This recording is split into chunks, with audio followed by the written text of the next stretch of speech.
Hello electric nursing family, कैसे हो आप सब? आई थिंक आज सब अच्छे होंगे। लास्ट की क्लास में हमने पढ़ा था एनाटॉमिकल पेन्स के बारे में और एनाटॉमिकल मूवमेंट्स के बारे में। तो आज की क्लास में हम जानेंगे वो डायरेक्शनल टर्म्स के बारे में। तो आइए चलिए देखते हैं डायरेक्शनल टर्म्स क्या होती है। एंटीरियर एंटीरियर का एंटीरियर को और नाम से जाना जाता है वेंट्रल। इसकी डेफिनेशन क्या है? Toward the front of the body, मतलब फ्रंट सामने की ओर, बॉडी के सामने। ये हो गया अपना एंटीरियर। इसका एग्जांपल देखते हैं। तो sternum is anterior to the heart, मतलब जो स्टर्नम बोन है वो एंटीरियर है किसके? हार्ट के बिल्कुल सामने है, हार्ट से बिल्कुल सामने है। ठीक है, ये हो गया इंटीरियर। नेक्स्ट आता है पोस्टीरियर। पोस्टीरियर को डोर्सल के नाम से भी जाना जाता है। Toward the back of the body, मतलब जो बॉडी है उसके पीछे की तरफ, बैक की तरफ। और इसका एग्जांपल की तरफ एग्जांपल देख के समझते हैं। The spine is the posterior to the stomach, मतलब जो अपना स्टमक है, मतलब जो स्पाइन है, स्पाइन स्टमक के बिल्कुल पीछे है। ठीक है, तो पोस्टीरियर का मतलब होता है पीछे की तरफ, एंटीरियर का मतलब होता है सामने की तरफ। नेक्स्ट हम आती है सुपीरियर। सुपीरियर का मतलब cranial, toward the head or upper part of the body, मतलब हेड ऊपर की ओर, हेड की तरफ या upper part of the body, इसे सुपीरियर बोलते हैं या क्रेनियल बोलते हैं। इसका एग्जांपल है the head is superior to the chest, मतलब जो हेड है वो सुपीरियर है किसके? चेस्ट के ऊपर है। जो अपना हेड है, बॉडी का हेड है, वो चेस्ट के बिल्कुल ऊपर है। नेक्स्ट आता है इंफीरियर, जिसे कोडल भी बोलते हैं। Away from the head toward the lower part. Inferior का मतलब होता है नीचे की तरफ, मतलब जो इंफीरियर का मतलब होता है away from the head, head से बिल्कुल दूर। Toward the lower part, lower part होते हैं अपने लेग वगैरह, इनके बिल्कुल पास में होता है। तो एग्जांपल से देखते हैं, the stomach is inferior to the lungs, मतलब जो अपना स्टोमक है वो लंग्स, जो लंग्स होते हैं अपने दोनों लंग्स है उसके बिल्कुल नीचे सिचुएटेड है। नेक्स्ट डायरेक्शनल टर्म्स आती है।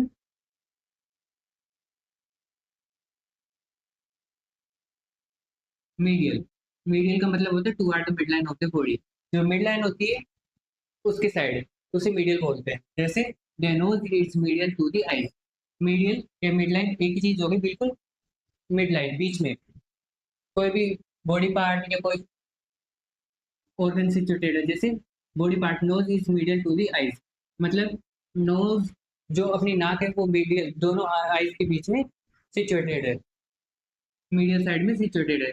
लेटरल, लेटरल का मतलब होता है away from the mid line of the body, जो अवे दूर है, मिड लाइन से बिल्कुल दूर है। जैसे the ear are lateral to the nose, मतलब जो अपने दोनों कान है वो लेटरल टू द नोज, मतलब दोनों कान अपने नाक से बिल्कुल दूर है। Proximal, closer to the point of the attachment limbs, मतलब जैसे मान लीजिए प्रोक्सिमल, जो लिम्स का अटैचमेंट है या कोई बॉडी ऑर्गन अटैच होती है उससे बिल्कुल पास में है। जैसे closer to the point of the attachment limbs, जैसे एग्जांपल के through the elbow is proximal to the wrist, जो अपनी जो एल्बो है वो प्रोक्सिमल है काय के? रिस्ट के पास में है। प्रोक्सिमल का मतलब होता है पास में, किसी अटैचमेंट के पास में। नेक्स्ट आता है डिस्टल। डिस्टल का मतलब होता है दूर, farther from the point of the attachment या लिम्स, मतलब लिम्स के पॉइंट से दूर, मतलब the finger are distal to the elbow, जो अपनी फिंगर्स है वो डिस्टल डिस्टल सिचुएटेड है, मतलब डिस्टल है, दूर है कहाँ से? अपनी एल्बो से। ठीक है, नेक्स्ट आता है सुपरफिशियल और डीप। सुपरफिशियल का मतलब होता है toward or at the body surface, मतलब बॉडी सरफेस पे।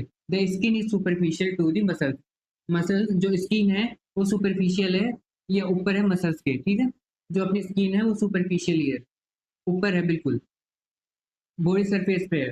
डीप, डीप का मतलब away from the body surface, मतलब दूर, बॉडी सरफेस से दूर, मोर इंटरनल, बिल्कुल अंदर की तरफ।